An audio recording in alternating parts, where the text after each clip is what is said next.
are so lucky to be able to have you all here. Maybe I'll start out with something for Harry Cobb. Just wondering, Harry, I mean, and also I think this question could be directed as well to Roberto, in that you both spoke about dialogue and connection to the context, if you will, and the creation of the building and its form in relation to what's around it in that important urban area. So I am curious to ask, and if you could, maybe starting with Harry, tell us a little bit about how you think about time and the enduring quality of the urban area and time around your building. And if you think about how do you frame your design work within the context of how the city will eventually develop, or do you consider that? I think your projects in particular were remarkable in their relationship to specific landmarks and things that maybe have a more enduring quality. But do you design with an idea toward the future of what that city might become? Well, I think what's important about Babylon, and in general, I think cities change. I think our latest buildings, we were trying to make them even more flexible, that even the program, the functions can alter in the future, because we don't know. But I think it's also very sustainable if you make, by example, we just made a building for a university. And it's a multi-tenant building, but still the university became smaller. And there's also a hotel in the building now. So I think it's really important that you make buildings which have a dialogue with their context, the public space, and still be able to implement new functions in them. It's a good question and could lead to a lengthy discussion. I'll answer it perhaps obliquely by just remarking that it's important to understand that every moment in the life of a city exists in three realms of consciousness: a memory of the past, a preoccupation with the present, and a dream of the future. As architects, we intervene in that, the dialogue between those three realms. It's a dialogue that is continuous, always contentious, always involves difficult judgments. The city, as it exists at any moment, is the absolutely authentic record of the outcome of that debate between those three realms of consciousness. And for me, therefore, it has always been important for any building project, which of course occurs at a certain moment in time, to understand how the evolving city brought that site to that particular moment in time, to which the building responds. But it is not only responding to that moment in time, the building the architect must understand that the response given at that moment in time will shape the dialogue going forward. The city is a living thing. It is never frozen. And it's in this age where there is a very lively and important debate about issues of preservation. I think we need not to have a to see it as a debate between absolutes. It must always be seen as something where there is a give and take. That's why I find that project in The Hague fascinating, because it's a particularly interesting example of dealing with that dialogue. And especially for the building type that is the subject of this council, tall buildings, it's especially important to be aware of how that intervention, any intervention you make, is going to affect the perception of the history of the place and how it is going to shape the future. Hi, my name is Yoni Kaufman, graduate student, IIT. My question, you all spoke about social sustainability, and I was wondering, we know about social issues such as the income disparity amongst the rich and the poor. I was wondering, what role do architects and tall buildings play in the future regarding solving some of these social issues? Maybe I can try and take a stab at that answer. A lot of the planning regulations in a lot of the more progressive cities, they have established affordable housing criteria. And certainly, we ourselves have to comply with affordable housing criteria for our developments. And these range anything between 20% of the total gross floor area to 30% of the total gross floor area within the development has to be dedicated for affordable housing for rental. So I think this is one progressive step. Although it's inclusive, it's an inclusive affordable housing policy. It's one positive step. I think the other more important thing is how do you incorporate the vertical nature of occupancy to the street level. And in our case, it was not only that, but how do you actually relate to a decantering of people who are coming out of older accommodation within the older established areas of the city into newer buildings where they either purchase or they rent. So we had to raise the quality and standard quotient to ensure that the quality of social interaction on the ground floor level between the properties was very coherent. We are still in the early stages because this is a completely new development in the case of our experience. So this is happening as we speak. Thank you. Probably the greatest example of that kind of speaking that a tall building can do is Rockefeller Center. The centerpiece of Rockefeller Center is because of the organization, the way it addresses the space in front of it. Nobody feels that tower is an alienating presence. Everyone feels that tower speaks to them, that it enriches the space that they're in, and therefore it justifies its existence in that way. And that kind of speaking role is, I think, principally the responsibility of the architect. Hi there.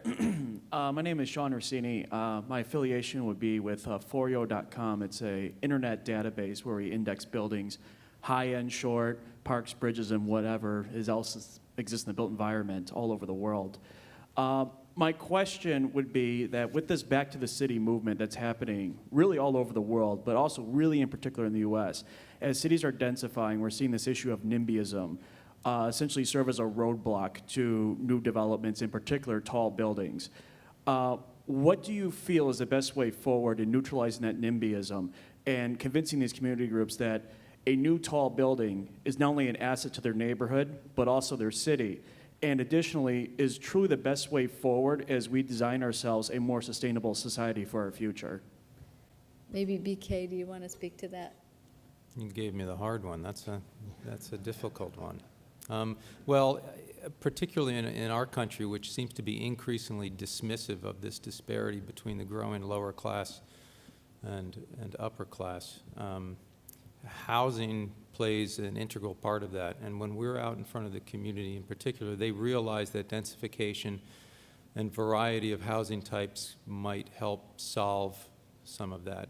And Boston is very reactive to, and Miami, but less so, very reactive to densification in tall buildings, primarily because of what happened in the 1960s in Boston, with a lot of neighborhoods being wiped out for larger complexes. But what we're seeing is if you can convince them as architects to show new typologies of housing that speak to the moderate income rather than the lower income or the upper income. As we all know, there's a huge gap in the production of moderate income housing in the United States, particularly in cities, that we can convince communities to be more supportive because they realize that it's their children who are going to be looking for either smaller units or more affordable units in more urban living as our cities continue to grow. Hello, my name is Max Natanik. I'm a student at Hinsdale Central High School. I had a question. Mr. Boley mentioned during his speech that his student housing place that he made, the students were really an integral part of the design. As architects, do all of you normally include your clients so much as a part of the design process? I think we've got a kind of responsibility as an architect that you design something for somebody, but still times change. So we also have to look at the future, and that's what I just mentioned. The dialogue between people is really important, and still we've got to look to make buildings that can have a future as well, because society is changing and our conditions are changing. And that's, well, I think important for architects to think about how to deal with that. I think all of us at this table would agree that a critical issue for architects, and it's an ethical issue, is the question of who is the client? What constituency is being served? The answer, in the case of an urban building, certainly, is that there are multiple constituencies being served. And the difficulty for architects and for architecture is that we often find that those constituencies, those voices that should be heard, that must be heard, often hold very different positions, very different points of view, very different goals. So we find ourselves, and this is both the predicament and, in a certain sense, the glory of our age, that we recognize that every time we build, we are serving multiple clients, multiple constituencies, and again, it often falls to the architect to try to figure out how, through architecture, those conflicting goals, and they almost always do conflict, can be reconciled.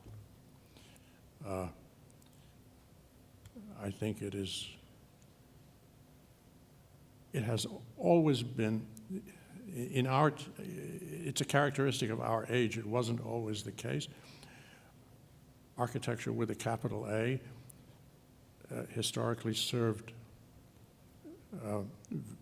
very precise, well-defined constituencies, and it was simple, let's say. There was a king, there was a pope, there was this and that, a prince, to be served.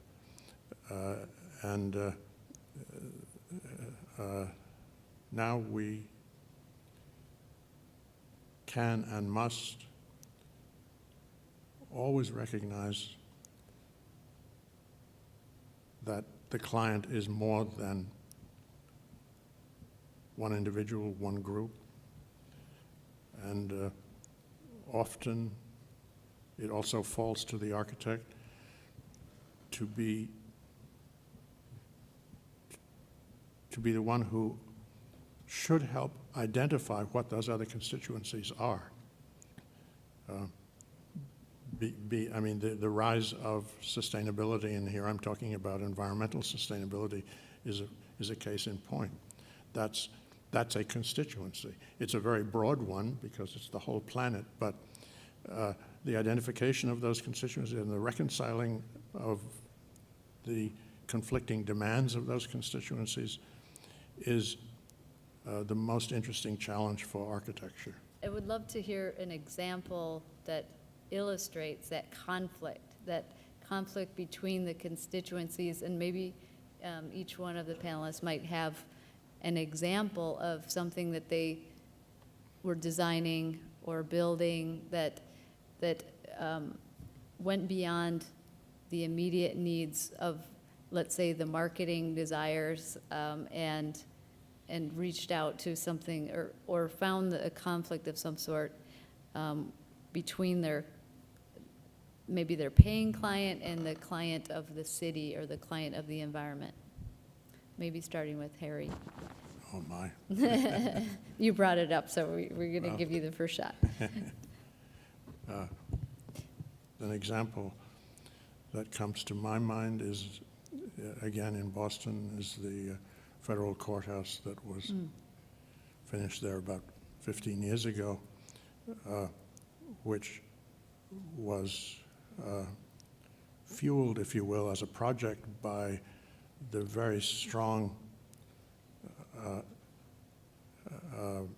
voice of Judge, now Justice Breyer, who believed that he wanted this courthouse to exemplify the notion that the courthouse belongs to the people. It does not belong to the lawyers. It does not belong to the litigants. It does not belong to the judges. It belongs to the people. And therefore, it was essential that the design process there engaged a range of constituencies, and there were some 35 different groups that needed to be dealt with individually as well as collectively, because they often had different perspectives and different demands. In a public building, that's an obvious responsibility that you can't dismiss any of that. You have to integrate it and find a way of sponsoring the dialogue, sponsoring the debate, but also bringing it to closure. And it's actually,